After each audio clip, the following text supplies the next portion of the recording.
تمام جماعت کو ہماری جانب سے یا علی مدد، مولا علی مدد۔ اکثر لوگوں کے دماغوں میں یہ سوال آتا ہے کہ جو دسون یعنی جو مذہبی فنڈز جماعت دیتی ہے وہ کہاں استعمال ہوتا ہے؟ جی، یہ ایک بہت عام سوال ہے۔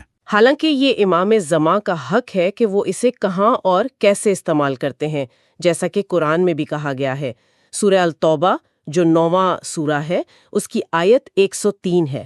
جی، خذ من اموالہم صدقۃ تطہرہم وتزکیہم بہا۔ اس کا ترجمہ ہے کہ اے نبی صلی اللہ علیہ وآلہ وسلم، آپ ان کے مالوں میں سے صدقہ لیجئے تاکہ آپ اس کے ذریعے انہیں پاک کریں اور ان کا تزکیہ کریں۔ اور آگے ہے وصلی علیہم، یعنی ان کے لیے دعا کیجیے، بے شک آپ کی دعا ان کے لیے باعث اطمینان ہے۔ بالکل۔ تو اس موضوع کو مزید کھولنے سے پہلے ہم چاہیں گے کہ جماعت ہمارے چینل کو سبسکرائب کر لیں، اور ہمارے مزید 3 چینلز بھی ہیں، ان کو بھی سبسکرائب کر لیں، لنک ڈسکرپشن میں موجود ہے۔ چلیں اب چلتے ہیں اپنے اصل مقصد کی طرف۔ آج کی اس تفصیلی گفتگو کا مقصد یہی سمجھنا ہے کہ امامت کے فنڈز کے استعمال کے پیچھے کیا اصول ہیں، خاص طور پر امام کے حق اور ان کے انتخاب کے درمیان فرق۔ ٹھیک ہے، تو آئیے اس کی بنیاد سے شروع کرتے ہیں۔ یہ سمجھنا بہت ضروری ہے نا کہ اسماعیلی روایت میں دسوند یا زکوٰۃ کا تصور عام خیرات جیسا نہیں ہے۔ یہ ایک بہت اہم نقطہ ہے۔ اس کا بنیادی مقصد مومن کی روح کا تزکیہ ہے، یعنی اس کی پاکیزگی۔ یہ ایک ایسا نذرانہ ہے جو ایک پیروکار اپنی مرضی سے محبت اور عقیدت کے ساتھ اپنے وقت کے امام کو پیش کرتا ہے۔ یعنی یہ ایک غیر مشروط تحفہ ہے۔ بالکل غیر مشروط، لہٰذا اسے کیسے اور کہاں استعمال کرنا ہے یہ فیصلہ مکمل طور پر امام کے اختیار میں ہوتا ہے۔ اور یہ جو بات ہے کہ یہ رضاکارانہ ہے، یہ بہت اہم ہے۔ کیا اس پر خود امام زمانے میں بھی کبھی روشنی ڈالی ہے؟ جی بالکل، اور کئی مواقع پر۔ مثال کے طور پر 1986 میں کینیڈا میں ایک انٹرویو کے دوران انہوں نے اس کی وضاحت کی۔ انہوں نے فرمایا کہ دوسرے مذاہب کی طرح اسماعیلی روایت میں بھی یہ مذہبی واجبات ایک رضاکارانہ عمل ہیں۔ اچھا۔ اسی طرح اس سے بھی پہلے 1979 میں BBC ریڈیو کو انٹرویو دیتے ہوئے جب ان سے پوچھا گیا تو انہوں نے بہت واضح کہا کہ میں اس پر بات کرنے کی پوزیشن میں نہیں ہوں، کیونکہ پیروکار جو بھی دیتے ہیں وہ مکمل طور پر ان کی اپنی صوابدید پر ہوتا ہے۔ لیکن یہاں ایک تضاد سا محسوس ہوتا ہے۔ ایک طرف آپ کہہ رہے ہیں کہ یہ رضاکارانہ ہے، لیکن تاریخی طور پر اور فرمان میں سے واجب یعنی ایک فرض بھی تو سمجھا جاتا رہا ہے۔ بہترین سوال ہے۔ دیکھیں، اس کی جڑیں دین کے بنیادی اصولوں میں ہیں۔ دین میں کوئی جبر نہیں، یہ اسلام کا بنیادی اصول ہے۔ صحیح۔ دینے کا انتخاب فرد کا اپنا ہے، لیکن جب کوئی شخص بیعت کے ذریعے امام سے اپنا روحانی رشتہ قائم کرتا ہے نا، ہاں۔ تو وہ اس رشتے سے جڑی ذمہ داریوں کو بھی قبول کرتا ہے۔ اچھا۔ تو اس عہد کے بعد وہ واجب اس کی ذاتی روحانی ذمہ داری بن جاتا ہے، جو اس کی وفاداری اور عقیدت سے پیدا ہوتی ہے۔ تو یہ باہر سے تھوپا ہوا کوئی قانون نہیں، بلکہ اندر سے اٹھنے والی ایک ذمہ داری ہے۔ اچھا، تو یہ انتخاب کی آزادی اور پھر اس انتخاب سے پیدا ہونے والی ذمہ داری کا ایک حسین امتزاج ہے۔ یہ وضاحت بہت اہم ہے۔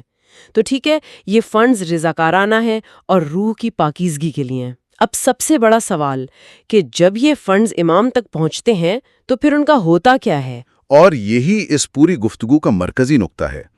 اس کو سمجھنے کے لیے امام نے خود ایک بہت واضح فرق بیان کیا ہے، ادارہ جاتی دولت اور ذاتی دولت کے درمیان۔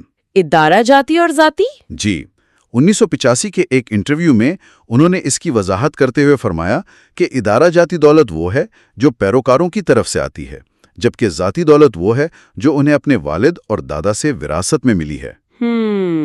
اور پھر انہوں نے یہ کلیدی جملہ کہا کہ ادارہ جاتی دولت صرف اور صرف ادارہ جاتی ترقی کے لیے استعمال ہوتی ہے۔ اچھا، تو اس کا مطلب یہ ہوا کہ یہ دو بالکل الگ الگ خزانے ہیں۔ ایک طرح سے اسے یوں سمجھا جا سکتا ہے جیسے کسی ملک کا سربراہ ہو، اس کی ایک ذاتی وراثتی دولت ہوتی ہے اور ایک قومی خزانہ ہوتا ہے۔ آپ نے بہت اچھی مثال دی ہے۔ اور قومی خزانہ ملک کے عوام کے لیے ہوتا ہے۔ یہاں بھی ادارہ جاتی دولت جماعت کے لیے ہے۔ بالکل، فرق صرف یہ ہے، اور یہ ایک بہت بڑا فرق ہے، کہ یہاں اکثر ذاتی دولت بھی قومی خزانے یعنی ادارہ جاتی کاموں میں شامل کر دی جاتی ہے۔ اچھا۔ اور یہیں پر امام کے حق اور ان کے انتخاب کا فرق سامنے آتا ہے۔ دیکھیں، اسماعیلی روایت کے مطابق امام اس ادارہ جاتی فنڈ کا ایک حصہ جو اس وقت تقریباً 10% ہے اپنی ذات کے لیے رکھنے کا حق رکھتے ہیں۔ ٹھیک ہے، 10%۔ یہ تو کسی بھی بڑے ادارے یا فاؤنڈیشن کو چلانے کے لیے انتظامی اخراجات کے طور پر دیکھا جا سکتا ہے، یہ بات سمجھ میں آتی ہے۔ بالکل، لیکن جو حقیقت میں ہوتا ہے نا، وہ کسی بھی روایتی ماڈل سے بالکل مختلف ہے۔ 1979 کے اسی BBC انٹرویو میں امام نے جو فرمایا وہ اس پورے نظام کی بنیاد کو واضح کرتا ہے۔ کیا فرمایا انہوں نے؟ انہوں نے کہا کہ اگرچہ روایت 10% کی ہے، لیکن حقیقت میں آسانی سے کہہ سکتا ہوں کہ ان فنڈز کا 98% اور بعض اوقات 98% سے بھی بہت زیادہ، شاید 150% تک جماعت کو واپس جاتا ہے۔ 1 منٹ، 150%؟ کیا میں یہ صحیح سمجھ رہی ہوں؟ مطلب بعض اوقات جماعت جتنا بھی فنڈ دیتی ہے، امام اس میں اپنی طرف سے مزید 50% ملا کر واپس کمیونٹی میں لگا دیتے ہیں؟ آپ نے بالکل صحیح سمجھا ہے۔ یہ تو کسی بھی فلاحی ماڈل کے لیے ایک انقلابی سوچ ہے۔ یہ صرف فنڈز واپس کرنا نہیں ہے، یہ تو اس میں کئی گنا اضافہ کر کے واپس کرنا ہے۔ بالکل، اور یہی وہ نقطہ ہے جو امام کے حق کو ان کے انتخاب سے جدا کرتا ہے۔ حق موجود ہے، لیکن انتخاب ہمیشہ جماعت کی فلاح و بہبود کا رہا ہے۔ یہ 150% والی بات تو ذہن کو ہلا دیتی ہے۔ اس کا تو سیدھا مطلب یہ ہے کہ جب ادارہ جاتی فنڈز کم پڑتے ہوں گے تو اس کمی کو پورا کرنے کے لیے دوسرے وسائل استعمال کیے جاتے ہوں گے۔ کیا یہ وہ مقام ہے جہاں ذاتی دولت کا کردار سامنے آتا ہے؟ جی ہاں، بالکل، اور ذرائع بہت واضح طور پر بتاتے ہیں کہ جب بھی بڑے منصوبوں کے لیے ادارہ جاتی فنڈز میں کمی ہوتی ہے تو امام اپنی ذاتی دولت سے اس خلا کو پر کرتے ہیں تاکہ جماعت کی ترقی کا کوئی بھی منصوبہ رکے نہ۔ کیا ہمارے پاس اس کی کچھ ٹھوس بڑی مثالیں موجود ہیں؟ بے شمار مثالیں۔ اگر ہم 1960 کی دہائی میں پاکستان کی بات کریں تو ٹیکسٹائل فیکٹریوں کی فنڈنگ، غریب طبقے کے لیے آٹو رکشوں کا منصوبہ، گرلز اکیڈمی کے لیے سامان، پرنس علی خان لائبریری کا قیام اور کراچی میں نئے جماعت خانے کی تعمیر، یہ سب اس کی ابتدائی مثالیں ہیں۔ اس وقت کا ان کا ایک قول بھی ذرائع میں ملتا ہے کہ میں اپنے پیسے کا زیادہ سے زیادہ حصہ جماعت کے فائدے کے لیے استعمال کرنا چاہتا ہوں۔ اور یہ سلسلہ صرف ماضی تک محدود نہیں رہا ہوگا، یقیناً حال میں بھی اس کی مثالیں ہوں گی۔ یقیناً، اور بہت بڑے پیمانے پر۔ مثال کے طور پر 2003 میں انہوں نے کینیا کے نیشن میڈیا گروپ میں اپنے 44.73% ذاتی حصے، جن کی مالیت اس وقت تقریباً $14.5 ملین امریکی ڈالر تھی اور آج تقریباً $43 ملین بنتی ہے، وہ Aga Khan fund for economic development یعنی AKFD کو عطیہ کر دیے۔ یہ تو ایک بہت بڑا قدم تھا۔ یہ صرف پیسہ دینا نہیں تھا، یہ تو ایک پورا اثاثہ منتقل کرنا تھا۔ بالکل، اور اس سے بھی بڑی مثالیں موجود ہیں۔ 2007 سے 2017 کے عشرے میں آغا خان یونیورسٹی کو تقریباً $190 ملین کا خسارہ ہوا۔ $190 ملین؟ جی، یہ اتنی بڑی رقم ہے کہ کوئی بھی ادارہ دیوالیہ ہو سکتا ہے۔ یہ پورا خسارہ انہوں نے ذاتی طور پر پورا کیا۔ اسی طرح نیروبی میں ہارٹ اینڈ کینسر سینٹر کے $46.2 ملین کے اخراجات بھی انہوں نے ذاتی طور پر ادا کیے۔ یہ اعداد و شمار تو ناقابل تصور ہے۔ یہ جان کر تو اس پورے ماڈل کے بارے میں ہماری سمجھ بالکل بدل جاتی ہے۔ یہ محض ایک نظام نہیں بلکہ ایک ذاتی قربانی کا عمل لگتا ہے۔ لیکن کیا یہ روایت صرف موجودہ امام تک محدود ہے یا اس کی جڑیں تاریخ میں بھی ہیں؟ نہیں، یہ امامت کی ایک مستقل روایت ہے۔ یہ کوئی نیا عمل نہیں ہے۔ ہم اگر مولانا سلطان محمد شاہ، آغا خان سوئم کی مثال دیکھیں تو یہ پیٹرن اور بھی واضح ہو جاتا ہے۔ اچھا۔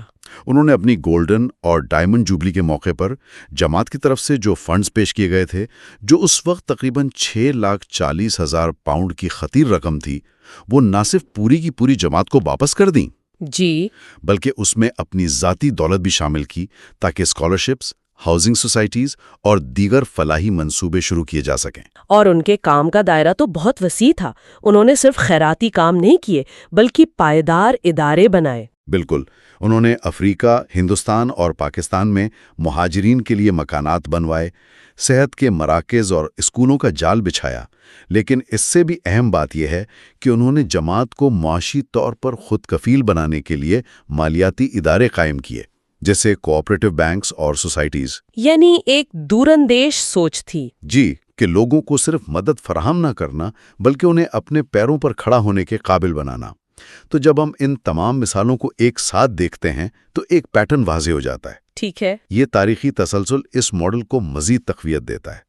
اب ایک ایسے سوال کی طرف آتے ہیں جو آج کی دنیا میں بہت اہم سمجھا جاتا ہے: شفافیت، آڈٹ رپورٹس اور جواب دہی۔ اس نظام میں نگرانی اور جواب دہی کا تصور کیا ہے؟ یہ ایک بہت منطقی اور اہم سوال ہے۔ دیکھیں، یہاں نگرانی کا تصور روایتی کارپوریٹ ماڈل سے بالکل مختلف ہے۔ یہ نگرانی کا ایک ایسا ماڈل ہے جو روحانی اور مذہبی اصولوں پر مبنی ہے۔ اسلامی عقیدے اور خاص طور پر شیعہ روایت کے مطابق، جیسا کہ قرآن کی سورہ 33 آیت 33 میں اہل بیت کی پاکیزگی کا ذکر ہے، امام کو گناہ اور اخلاقی غلطی سے پاک سمجھا جاتا ہے۔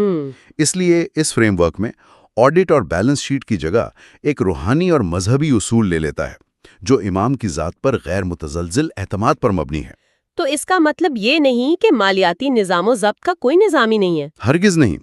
جہاں تک ان منصوبوں کا تعلق ہے جو بیرونی اداروں جیسے ورلڈ بینک یا دوسرے ڈونرز کے فنڈز سے چلتے ہیں، ان کے لیے باقاعدہ سخت ترین بین الاقوامی معیارات کے مطابق مالیاتی آڈٹ ہوتے ہیں۔ صحیح۔ آغا خان ڈیولپمنٹ نیٹ ورک کی ایجنسیاں اپنی شفافیت کے لیے دنیا بھر میں مشہور ہیں، لیکن جہاں تک دسوند کا تعلق ہے، اس کا بنیادی آڈٹ روحانی اعتماد پر مبنی ہے۔ اور جیسا کہ ہم نے پوری گفتگو میں دیکھا، امام کا عملی انتخاب ہمیشہ یہی رہا ہے کہ جماعت کو اس کے دیے ہوئے سے کہیں زیادہ واپس کیا جائے، یہاں تک کہ اپنی ذاتی دولت کی قیمت پر بھی۔ جی، اور اس فرق کو انہوں نے 2008 میں فائنینشل ٹائمز کو دیے گئے ایک انٹرویو میں ایک بار پھر بہت خوبصورتی سے واضح کیا۔ انہوں نے فرمایا، اس دولت میں بہت بڑا فرق ہے جو ایمان سے آتی ہے اور ایمان کے لیے استعمال ہوتی ہے، اور اس ذاتی دولت میں جو فرد کے لیے استعمال ہوتی ہے۔ یہ ایک جملہ اس پوری بحث کو سمیٹ دیتا ہے۔ تو اگر ہم اس پوری تفصیلی گفتگو کا خلاصہ کریں تو مرکزی نقطہ امام کے حق اور ان کے انتخاب کے درمیان گہرا فرق ہے۔ بالکل، اسے دو سادہ نکات میں سمجھا جا سکتا ہے۔ پہلا ہے حق۔ امام کو مذہبی روایت کے مطابق امامت کے فنڈز کا ایک حصہ رکھنے کا اختیار حاصل ہے۔ اور دوسرا اور سب سے اہم ہے انتخاب۔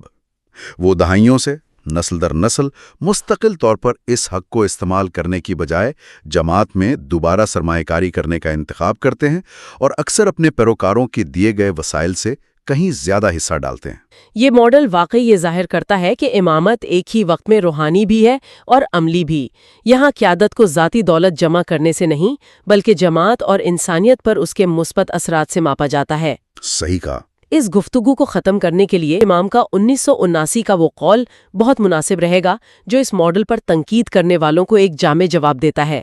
انہوں نے فرمایا تھا، اگر ایک ایسے ادارے کی نمائندگی کرنا جس کی آمدنی ہو اور وہ اس آمدنی کو لوگوں کے مفاد میں منظم کرے بدنامی کا باعث ہے، تو پھر جدید دنیا کا عملی طور پر ہر ادارہ بدنام ہے۔ یہ ایک بہت طاقتور بیان ہے جو پورے تنقیدی نقطہ نظر کو چیلنج کرتا ہے اور جاتے جاتے سامعین کے لیے ایک سوچ چھوڑ جاتے ہیں۔